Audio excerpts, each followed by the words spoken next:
I was already using IG, right? Like from the get-go. That's how I built my practice. So a lot of the fighters, again, a lot of them are not real, a lot of them have a hard time with money. Yeah. So they're like, hey, what can we do? I'm like, let's work something out. You give me X amount of posts and I'll sponsor your camp, put me in your shorts, your banner, whatever. Gotcha. So that's kind of how we started before we were with Jackson Wink, right? So these guys have big Instagram followings, no money. What am I going to pay to reach 50,000 people?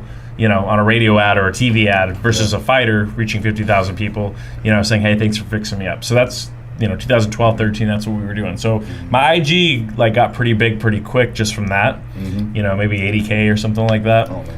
And so the Epic Crab Wars of 2017, so I have a penchant for pushing back against authority, and Instagram was going really hard on those are the days. Deleting certain types of videos. So there was a video I posted, and it was a crab, and it had run into a a frying pot, right? And they flagged it, pulled it down, said it's violent content, encourages suicide. Meanwhile, we're posting fighters fighting. It's a fucking crab, bro. It's an arthropod. Yeah. We're gonna eat that. It's a proto-brain. Yeah. Like, what are we doing here? So they pulled it down. So I'm like, okay. So here comes another crab video and another crab video. So I posted 25 crab videos in a row, right? So long story short, I got banned from Instagram. So when was this? Permanently banned, 2018, 19. Oh man, that's recent. Yeah, damn. Permanently banned. No appeal, no nothing. It's not like there's nobody you can call. I'm like, yeah, you can call I do use that for business. That probably wasn't the best idea. Yeah, damn. So I'm like, crazy. What?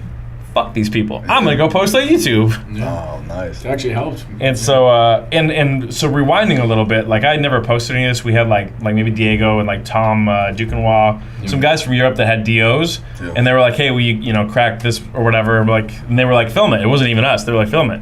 So we do it, put it on IG, 500,000 views, 800,000 views. Wow. I'm like, do it again, 1 million views. Front page of Explore page. So the IG just goes crazy, right? Yeah.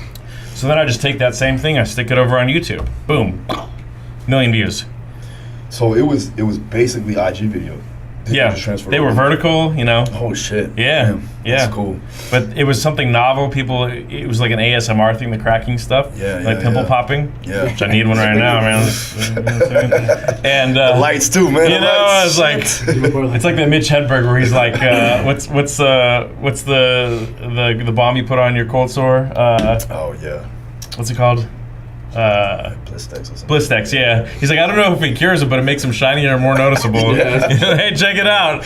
I'm gonna be on the left side too. Bro, I got a story for you afterwards. Keep going though. So so it was just the same SMR thing, and I'm like, I'm somebody that learns from experience and whether it's algorithm or patients, right? I remember all the patients that this treatment worked for. So that's how we know how to apply in the future. We keep files, obviously, too, but... so I'm like, all right, let's try this again. Boom, 1 million. Boom, 1 million. All right, crossover. All right, bring some fighters in. So now you have an ASMR crowd, and then you have MMA fans for the SEO and the algorithm. They're overlapping, shooting it higher. And I look at my girl, and so my wife had 1 million IG followers in 2013. Yeah.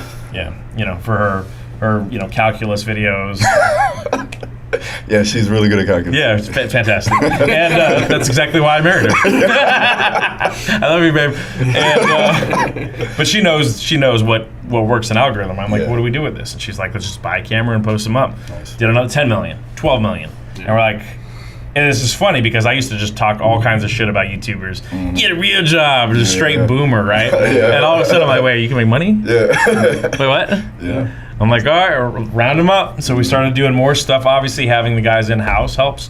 And then, they shoot a lot of movies in Albuquerque, so we get a lot of actors and artists that come through. Just run through out of nowhere, just gonna knock on the door, and our manager be like, hey, And so they're MMA fans, right? So they'd be like, oh, I got the shoulder thing, and then they would be like, hey, come upstairs and meet my guy. So then I started working on actors and musicians and stuff like that. Yep. And so really that's how it took off. And again, now that it's a thing, right? Just like treating people, now I've got a vested interest in it. I'm running the calculations, and really I'm doing trial and error, right? Like always. Sure. So we get a new technique, try it on myself. Okay, try it on Greg, try it on Alicia, try it on other founding docs. All right, who does it work for? Who doesn't it? Throw out the crap that doesn't, keep the stuff that does. Then we take it to the general public. So that's the way we've always built our practice. So our motto is results matter. We'll know on the first or second visit if we can help you or not. Oh yeah. So we'll know right away. We're not going to have people come in all the time, addicted. Come in twice a week or whatever. So that same strategy I took to social media. And so far it's paid off. We've had 1.7 million on Facebook now, 1.4 on YouTube, like 500,000 on TikTok. And then it's like, where do we evolve from here, right? So like with your video, eventually there's only so many ways you can crack a body, right? So people are going to get bored with that. So let's start bringing interesting people like Daru in, who's going to tell us their stories, how they got into the field, who they work with. It's like a podcast almost. And that's what it's... that's what I felt like, an interview / like adjustment, YouTube kind of video. takes your mind off of the dabble Torture pain, session. right? You fuckers, man. Man. So that's our current iteration. So thank you everybody who's been showing us love out there. So who knows where it goes next? Maybe it's an actual podcast like you. And if you guys aren't subscribed here, make sure. I was going to ask you that. You guys should definitely do it. But I'm so easily goaded into saying things to get me canceled, and I'm really trying not to be canceled. And I feel like if you give me 3 hours over and over again, I'm definitely getting canceled. So, you know what's funny? The first time, I think I talked to Mark Bell, and we were talking. He's like, you know Dr. Beau, right? And I was like, yeah, I know of him. He's like, man, he's really intelligent. And I was like, he's a doctor. Mark, what's up, my guy? But it was more like, he was like, but he knows like a lot about a lot of things, not just about his practice. And I was like, and then I started looking into it more, and but that's what I'm saying. Like, you have more stuff to talk about with you two together, or whatever. But it's good to branch out, like you're doing right now. The same thing. You're molding both of those worlds together. If you can bring that plus the other stuff like you like to talk about, be something special, man.